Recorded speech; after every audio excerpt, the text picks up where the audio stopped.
हरि ओम मित्राणि नमो नमः समेभ्यः स्वागतं सर्वेषाम् अस्मिन् संस्कृत विषय अध्ययने।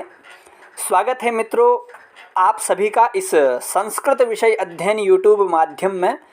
मित्रों हम छंद की इस कक्षा में आज वसंत तिलका छंद को पढ़ेंगे। इससे पूर्व वाले जितने भी छंदों के वीडियो बनाए हैं आप सभी देख लें और इसी प्रकार हमारे साथ प्रत्येक छंदों को, उनके लक्षण, उदाहरण, उनकी लयों को, गण व्यवस्था को अच्छी प्रकार से पहचानने का प्रयास करें। तो वसंत तिलका की 2-3 लयों के अनुसार मैं बताऊंगा आपको और इसका लक्षण बताऊंगा, इसका उदाहरण किस प्रकार से हम घटाते हैं, किस प्रकार हम इसको पहचान सकते हैं परीक्षाओं में या कहीं पर भी, उसको मैं आप सभी के सामने आज बताऊंगा, जिससे आपको फिर वसंत तिलका छंद को पहचानने में कठिनाइयाँ नहीं होंगी। तो स्वागत है आप सभी का। इससे पहले यदि चैनल में नए हैं तो चैनल को सब्सक्राइब कर दीजिएगा और अन्य पढ़ने के जिज्ञासुओं को इस चैनल की लिंक भी प्रेषित कर दीजिएगा। तो वसंत तिलका लक्षण व उदाहरण, वसंत तिलका छंद को हम आज पढ़ेंगे। तो यह वसंत तिलका छंद का लक्षण है और यह उदाहरण है। तो सर्वप्रथम आप सभी के समक्ष मैं छंद के उस लक्षण को रखता हूँ। तो हम आइए सर्वप्रथम जो यह वसंत तिलका नाम से स्त्रीलिंग शब्द है, वसंत तिलका, इस नाम से यह जो सुप्रसिद्ध गेय छंद है, गेय मतलब गाया जाने वाला छंद है, इसको आप अपने अनुसार किसी भी लय में गा सकते हैं। बड़ा सुंदर छंद है ये, तो इसको हम जानते हैं। तो इसका लक्षण है उक्ता वसंत तिलका तभजा जगौगः। उक्ता वसंत तिलका तभजा जगौगः। एक लय इसकी यह है, द्वितीय लय है उक्ता वसंत तिलका तभजा जगौगः। उक्ता वसंत तिलका तभजा जगौगः। इसके बाद जो उदाहरण है उस उदाहरणों को भी हम अच्छी प्रकार से लयबद्ध करने का प्रयास करेंगे। एक लय इसकी और है, ये वाली है उक्ता वसंत तिलका तभजा जगौगः। उक्ता वसंत तिलका तभजा जगौगः। अब हम इस लक्षण को पहचानते हैं, इस लक्षण का अन्वय अर्थ करते हैं क्या है। तो वसंत तिलका उक्ता का वसंत तिलका उक्ता, अर्थात वसंत तिलका कहा जाता है, कहा गया है। उक्ता माने कथिता, कह दिया गया है। क्या? वसंत तिलका कह दिया गया है। किसको कह दिया गया है वो हम जानते हैं। तभजा जगौगः, जिसमें क्या क्या होता है, जिसमें क्रमशः कौन कौन से गण होते हैं आप सभी जानते ही। ये वार्णिक छंदों का भेद है, जिसमें हम वर्णों के आधार पर, गणों के आधार पर छंद की पहचान किया करते हैं। तो क्या कहा? उक्ता वसंत तिलका तभजा जगौगः। तो इस प्रकार से तो तभजा जगौगः, इतने में जो है वो गण व्यवस्था समाहित है और इतना ही वसंत तिलका इस छंद का, इसकी संज्ञा है, नाम है। उक्ता यह क्रिया है। तो वसंत तिलका उक्ता, तो वसंत तिलका का उक्ता, तभजा जगौगः वसंत तिलका उक्ता, ऐसा बताना चाह रहे हैं। तो तभजा जगौगः इसका मतलब क्या है? जिस छंद के प्रत्येक पाद में सर्वप्रथम क्या हो? एक तगण हो, फिर उसके बाद एक भगण हो, क्योंकि ये दूसरे में तो से तगण ले लेंगे और भ से भगण ले लेंगे, और उसके बाद फिर एक जगण हो, फिर उसके बाद जगण के बाद फिर पुनः, क्योंकि यहाँ ये जगण है, फिर इस जगण के बाद फिर पुनः एक जगण, फिर एक जगण हो, और फिर एक जगण के बाद फिर 2 गुरु हों। एक गुरु इससे ले लेंगे, एक गुरु इससे ले लेंगे। तो क्या इसके नियम बताया? जिस छंद के प्रत्येक 4 पादों में से प्रत्येक पाद में एक तगण हो, फिर एक भगण हो, फिर उसके बाद एक जगण हो, फिर उसके बाद फिर से एक पुनः जगण हो, और फिर दो गुरु हों, और ये दो गुरु के चिन्ह हैं, तो दो गुरु हों तो वहाँ पर वसंत तिलका नाम का छंद होता है। ऐसा इस सामान्य लक्षण में सरलता से हमें यह ज्ञात होता है। तो वसंत तिलका उसको कहते हैं तगण भगण जगण जगण। तो इसको कैसे पढ़ेंगे हम, इस एक बार कर देता हूँ। तो तगण का क्या होता है, ताराज, जो यमाता राज भान सलगा, यह गण सूत्र है जिसके द्वारा हम गणों का ज्ञान करते हैं, गणों को पहचानते हैं, तो उसका है ये। तो तगण का क्या आता है, ताराज, अर्थात गुरु गुरु लघु। फिर उसके बाद है भगण, तो भगण का क्या होगा, भा नो स, अर्थात गुरु लघु लघु। फिर उसके बाद है जगण, तो जगण क्या होगा, ज भा न, तो लघु गुरु लघु। फिर उसके बाद जगण है, इसका भी जभान होगा, तो लघु गुरु लघु, और उसके बाद दो गुरु। इस प्रकार से इसका अन्वय, इसका अर्थ बैठता है। तो अगर हम इसको गणों के माध्यम से यदि गाने का प्रयास करें तो कैसे गाएं, तो ऐसे गाएंगे, ताराज भा न सझबान जभान भा भा।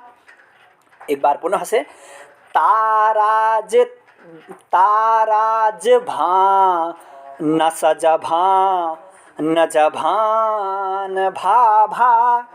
इस प्रकार से इन गणों को हम गा करके लक्षण में भी इस प्रकार से घटा सकते हैं। तो इस प्रकार से आशा है आप भी इसी तरह प्रयास करें। क्या है, उक्ता वसंत तिलका तबजा जगौगह। अब हम इसका जो नीचे उदाहरण है उस उदाहरण की ओर बढ़ते हैं, और उस उदाहरण में जो क्रमशः कहा कि एक तगण एक जगण एक फिर जगण एक दो गुरु है, तो हम किस प्रकार से इसके उदाहरण को जानें, इस उदाहरण में किस प्रकार से उन तगण भगण जगण जगण और गुरु को किस प्रकार से घटाएं, वो मैं आपको बताने का प्रयास करता हूँ। तो सर्वप्रथम क्या बताया, तगण। तो तगण में क्या होता है, तगण में होता है एक गुरु फिर लघु, ये तगण होता है। तगण के बाद भगण में भा नो स, अर्थात गुरु गुरु लघु, ये भगण होता है। फिर उसके बाद है जगण, जगण में होता है ज भानो, अर्थात लघु गुरु लघु। फिर उसके बाद जगण लघु गुरु लघु, और फिर दो गुरु। यह इसकी व्यवस्था है। तो इस व्यवस्था के अनुसार ही हम नीचे जो उदाहरण दिया है उस उदाहरण को किस प्रकार से हम पढ़ सकते हैं। तो एक बार इस उदाहरण को पढ़ करके मैं आप सभी के सामने उपस्थित करता हूँ। फिर इसमें वही जो चार गण मैंने बताए और दो गुरु बताए उनको इसमें घटाएंगे। तो यह उदाहरण है, इसका हम उच्चारण कर लेते हैं। इस छंद में हम कितनी लयों को गा सकते हैं वो गाते हैं। तो है, रक्तंच नाम मधुरंच समस्फुटंच, रक्तंच नाम मधुरंच समस्फुटंच, भावान्वितंच ललितंच मनोहरंच, भावान्वितंच ललितंच मनोहरंच, किं वा प्रशस्तवचनैर्बहुभिर्मदुक्तैः, किं वा प्रशस्तवचनैर्बहुभिर्मदुक्तैः, रन्तर्हिता यदि भवेद्वनितेति मन्ये, रन्तर्हिता यदि भवेद्वनितेति मन्ये। इस प्रकार से इसका उच्चारण हम कर सकते हैं। यहाँ पर जो अंतिम पाद आपको दिखाई दे रहा है भवितेति मन्ये, यहाँ पर लिखने में थोड़ा त्रुटि हो गई है। यहाँ पर भवितेति मन्ये, यहाँ पर एक म होगा, तब उसके बाद मन्ये। इस प्रकार से पूरा छंद का पाद इसी प्रकार से पूरा होगा। तो एक बार एक दूसरी लय में भी इसको पढ़ते हैं। तो ऐसे, रक्तंच नाम मधुरंच समस्फुटंच, भावान्वितं च ललितं च मनोहरं च किं वा प्रशस्तवचनैर्बहुभिर्मदुक्तैः किं वा प्रशस्तवचनैर्बहुभिर्मदुक्तैरन्तर्हिता यदि भवेद्ध्वनितेति मन्ये अंतर्हिता यदि भवेद्ध्वनितेति मन्ये। एक लय और है, यदि इन तीनों लयों में से आपको जो लय भी सरल लगे उसको आप याद कर लें और उसको याद करते हुए आप हमेशा वसंत तिल का छंद को पहचानने का प्रयास करें। एक लय और है, उसको मैं आपको बता देता हूँ। रक्तंच नाम मधुरंच समास्फुटंच भावान्वितं च ललितं च मनोहरं च भावान्वितं च ललितं च मनोहरं च किं वा प्रशस्तवचनैर्बहुभिर्मदुक्तैः किं वा प्रशस्तवचनैर्बहुभिर्मदुक्तैरन्तर्हिता यदि भवेद्ध्वनितेति मन्ये रन्तर्हिता यदि भवेद्ध्वनितेति मन्ये। इस प्रकार से इसका हम विभिन्न प्रकार से उच्चारण कर सकते हैं। तो अब हम देखते हैं सर्वप्रथम इसमें गण कैसे मिलाएं। तो सर्वप्रथम क्या कहा था, उक्ता वसंत तिल का तभजा जगौघ। तो तभजा जगौघ, तो तभजा से जो सर्वप्रथम तगण आता है तो तगण को मिलाते हैं। तगण में आता है गुरु गुरु लघु। तो ये सर्वप्रथम आपको र दिखाई दे रहा है, ये गुरु है क्योंकि आगे क और तो का संयोग है, इसलिए यह भी ये गुरु हो गया। आगे फिर यहाँ पर यो और च का संयोग होने के कारण ये तो भी गुरु हो गया है और च लघु हो गया। तो इस प्रकार से ये दोनों, ये गुरु गुरु और लघु, इस प्रकार से ये तगण यहाँ पर मिल गया। फिर उसके बाद तगण के बाद तभजा, फिर भगण, भगण मिलता है। भगण में भा नो स, तो भा ना गुरु हो जाएगा, मो लघु हो जाएगा और मो फिर लघु हो जाएगा। तो भा नो स, तो ताराज भान स। फिर उसके बाद क्या है,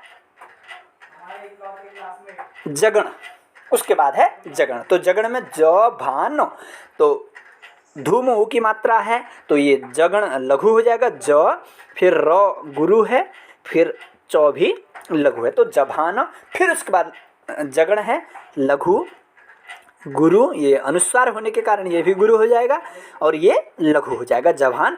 फिर उसके बाद एक दो गुरु होते हैं, ये ट भी गुरु है और अंत्य वर्ण ये च भी गुरु ही माना जाएगा।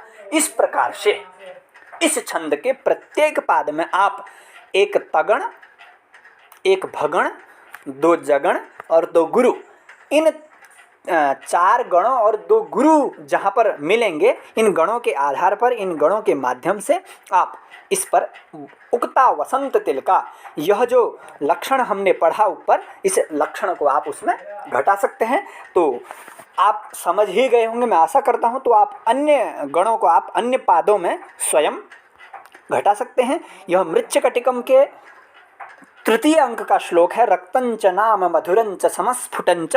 तो इस पर आप इस प्रकार से इस छंद के लक्षणों को घटा सकते हैं।